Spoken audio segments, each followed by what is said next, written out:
Welcome to part 3 of this Wordsworth essay, and for this paragraph, we're going to be talking about the internal world. Now, this might be a hard concept for some people to grasp, so don't worry if it doesn't make sense at first, but in my opinion, if you're able to write on this topic well, it's going to make your essay really stand out. So let's first go through what it means by the internal world. As I mentioned before, it just means the mind of the poet. So for this paragraph, we're going to be exploring what Wordsworth discovers about himself as a result of nature, and what he therefore discovers about humanity. So the idea here is that through the internal world, or through introspecting and reflecting upon his own mind and experiences, he is able to achieve self-development that allows him to better understand humanity. Now, looking at this topic sentence, that's exactly what I just said. And as for the deeper truths, what I mean by that is two main areas that he discovers about himself. First is spiritual awareness, and the second is moral awareness. So spiritual awareness just means he becomes more aware of the spirits and divinity around him, and moral awareness is he becomes morally aware of humanity's insignificance compared to the sublime aspect of nature. And therefore that shapes his moral compass. Now let's have a look at these two examples. First, I talk about spiritual awareness. And here I like to talk about the quote, "The child is the father of the man," from My Heart Leaps Up, because it's a very interesting concept here. In Wordsworth's view, the child was when a person was the most receptive to nature's teachings.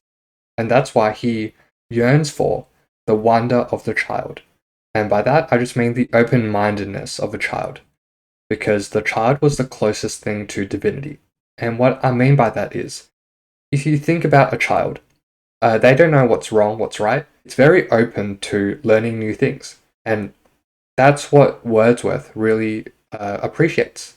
He doesn't want people that are stuck in the suffocating cycles of the urban world and who can't appreciate nature because they don't have this open-mindedness. They're restricted to what they've been exposed to in the urban world, unlike the child who's willing to experience all aspects. Now, the aspect that Wordsworth wants is the experience of the natural world. A child, according to him, was the most receptive to nature because the child was the closest to divinity. He believed that before our current mortal life on earth, we had a divine life. And he believed that once we were born, we would forget about this divine life. And it's something that gradually fades as we mature in our earthly lives. And as a result, he wants to retrieve this divinity that he once experienced. And to do that, it's through connecting with the child, because in terms of age, the child was the closest thing to divinity in terms of time. If you look at the sequence of time, as soon as you were born, you were a child, and that was the closest thing to the previous divine life that he thought everyone had. What it means to be like a child, it doesn't mean in terms of the immaturity, but in terms of the positive values. So things like being open-minded, being innocent. So in summary, he's saying that we should forget about society's assumptions that you should learn from books and be invested in the commercial world, and instead, be like a child and be open to nature's teachings. This is why he mentions the child is the father of the man, because the childlike qualities and imagination allows him to respect and revere nature, and that's why he displays natural piety, a form of reverence or respect towards nature. And as a result of this respect from nature that he got from being a child, this allows him to transcend the mechanical society, so move beyond the urban world, and be drawn closer to this pantheistic divinity. And that divinity stems from the child itself, because, as I mentioned before, the child was the closest thing to the divine.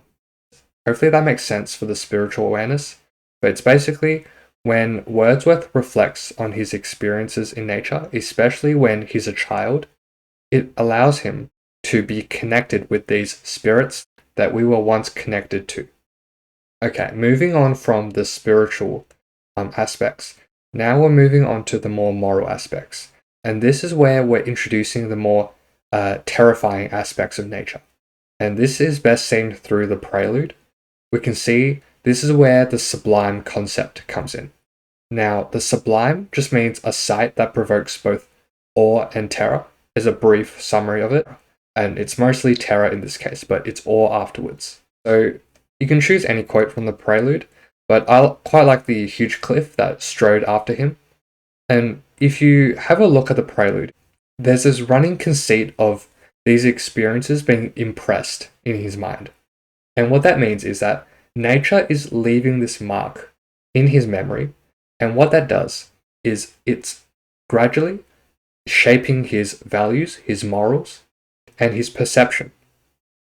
And you can see here, even though he's afraid, so he's trembling after these interactions with nature, it's through reflecting. So experiencing is not enough. You need to reflect or introspect on these experiences with nature. Or what he calls these experiences, he calls them spots of time. What this does is it serves as a powerful moral education. Now, this is the deeper truth that is very important here, because he realizes humanity's overriding arrogance towards nature, and this was found in the urban world, where people were trying to exploit nature for material goods and ignoring it as a teacher. Nature here is reminding humanity that it is more powerful. And as a result of these memories, and again, it's not just enough to form these memories, you need to reflect on these memories for them to be meaningful. In other words, these memories need to form part of the poet's internal world to be meaningful. And you can see these memories purify his feelings and thought and allows him to realize humanity's insignificant place. And you might be thinking, what does this have to do with deeper truths? Or why is it important that he realizes this? Well, it's because he becomes more content with his situation. He's no longer restless or blindly pursuing, material wealth. He becomes more aware of himself, so his divine nature, and also the power of nature. And with these two things, he becomes more aware of his position in the world, and he is content because of that, because of this realization. And it's this realization that I mentioned in the link here that results in his fulfilled identity. So he comes to realize who he is and who humanity is as a whole. And therefore, it gives him a sense of purpose, a purpose to continue to respect nature, as I mentioned here, to have his days bound by natural piety. He regains this sense of purpose, not misguided purpose, like pursuing material wealth, but real purpose, so respecting and valuing nature.